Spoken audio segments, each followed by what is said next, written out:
So the Max Mara Art Prize for Women started about 12 years ago when the Max Mara company wanted to build a profile in the United Kingdom, and they decided that one way of doing that was through art. Partly because Luigi Maramotti's father, who was the founder of the company, had also built up a remarkable collection of art, particularly through the 70s and 80s. And he was very much in that tradition, picking up that legacy. The Whitechapel Gallery seemed a natural partner because throughout our 115-year history, we've had a long-standing engagement with women artists. We did the first show in the 1960s of Barbara Hepworth, Helen Frankenthaler, later Frida Kahlo, the first show of Cindy Sherman. All of these women artists were premiered at the Whitechapel. So we decided to work together, and in conversation Luigi said how much he would love artists to spend time in Italy in the way that they did in the 18th century, the era of the Grand Tour, when they would come and look at antiquity, Turner, all these great painters, and draw on the Italian landscape as an inspiration for their work, but whether that could be done in contemporary Italy. So we decided that we could offer a 6 months residency in Italy where the artists could explore the cultural, the geopolitical and the physical landscape of Italy. And we first started by having 3 months in the country, 3 months in the city. So it was between Rome and Biella, for example. Now the prize has grown. The artist can choose where she wishes to go, and the adventure has become more complex and richer. The winner this year, Emma Hart, when she was asked what she would like to do as part of the judging process, came with a very clear idea. She was interested in two things. First, the history of Maiolica, the great tradition, the most pioneering ceramic tradition possibly in the world. And she'd started using sculpture. She'd studied photography, she'd made sculpture, but she was really beginning to be interested in ceramics and the possibility of ceramics. At the same time, she discovered that in Milan was a very famous psychotherapist who had evolved a new kind of family therapy, which involved not just a child or a young person who was feeling anxious or traumatized or depressed, but that she realized that she had to meet the whole family. And this was revolutionary in the kind of genesis of psychoanalysis and psychotherapy. And we as the judge, as the jury, thought, what have they got in common? Family therapy and Maiolica. And Emma explained.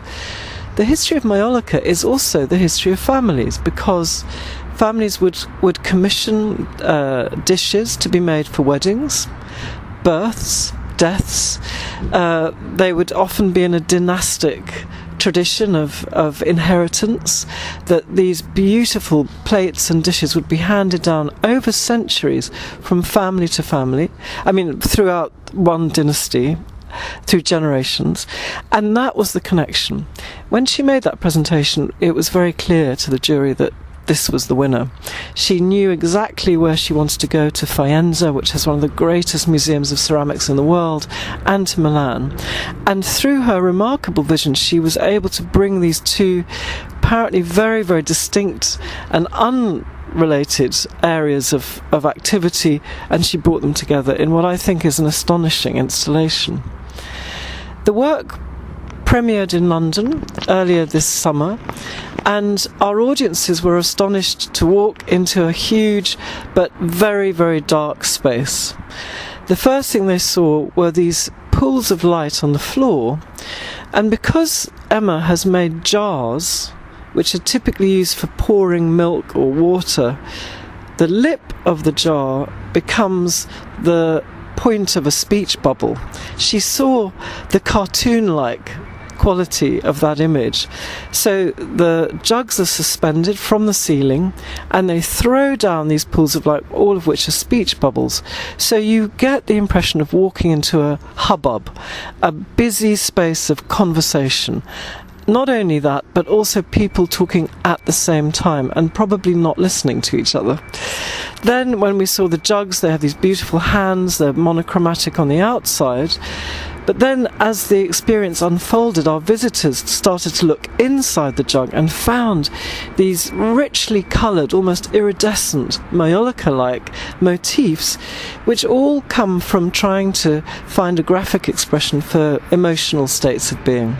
So it was an amazing installation. It had incredible critical response. The press and the public applauded what I think is a major shift in Emma Hart's work. I think she's created a masterpiece, and it's also enabled her now to proceed with confidence in using and unlocking the potential of ceramics. This year's prize, we have an amazing shortlist of 6 artists. They range in generations. One of the oldest artists was born in 1942, and yet because Liz Rhodes uses moving image work, she's always been sidelined. And she came of age at a time when there was little or no attention being paid to female practitioners. Also, she was using a work, the moving image film, in an experimental way that would never find a platform on television or in cinema.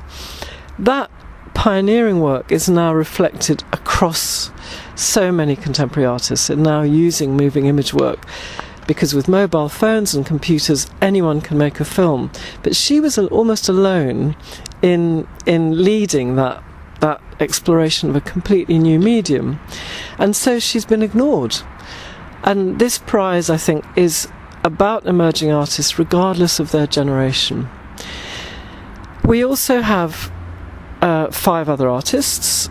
I think this prize is important because there are 2 things happening. One is that we are having to revision the history of art, because for centuries art made by women was either actively discouraged or suppressed. It was made invisible by generations of teachers, critics, curators and collectors. Everybody was complicit in maintaining and protecting the status quo, which was that only males could be creative, only men could be geniuses. And we know now through a series of very important essays, art historical research and exhibitions that simply was not the case. And so we've been looking back, I think, through important exhibitions such as a show last year which toured America called The Women of Abstract Expressionism. So in tandem with that, looking at the lacunae in history, of filling those gaps, of celebrating women who've been totally overlooked but who are now in their 70s or 80s, that's also been accompanied by a much more global perception of art. Up until the 1980s, the art world called itself international, but what it really meant was maybe Dusseldorf, New York, Paris, not even London. It was very, very parochial, very narrow understanding of art. And what we've seen through the work of great curators like Catherine David or Okoye Wezo, and the work that I've been able to do at the Tate Modern, Century City and at the Whitechapel, is to show, no, art is a global phenomenon. There were multiple modernisms. And so this has laid the foundations, I think, for supporting future generations. And what this prize looks to do is to help emerging female artists at that crucial moment, either when they've left art school and are trying to find their place in the world and need to find a studio and so on and so forth, but have a very, very strong vision, or artists like Liz Rhodes who've worked for many years but not been properly recognised. And the prize is very important in giving those artists time, the most valuable commodity that we have. And for 6 months the winner can spend time not having to think about how she makes a living or what's happening in career. All she needs to do is research and enjoy the experience of being in this great country. At the end of that process, she must create a work. That is the terms of the prize, and she must feed that experience and the inspiration into creating something new. And in every case, I think I'm right in saying that the artists have been pushed, in a way, onto a new level. That taking them away from the familiar, their everyday lives, has liberated them to pursue a new line of inquiry and to grow the ambition of their work. So it's been very important from that respect. It also gives them visibility. And most importantly, other curators can see that work and then invite artists to be in biennales or to have solo exhibitions, and that's what's happened in every case. So we feel that we're a vital stepping stone, first in realising the vision of the artist, secondly in giving them a world stage, thirdly in having these different pictures of Italy. It's been a revelation. Each one has a completely different experience, of course, and each one's given us a different perspective on contemporary Italian life, culture, history, geopolitics. And that, I think, that kind of mapping is fascinating. It'll be, at one moment, I'd love to see them all together and see what it says about Italy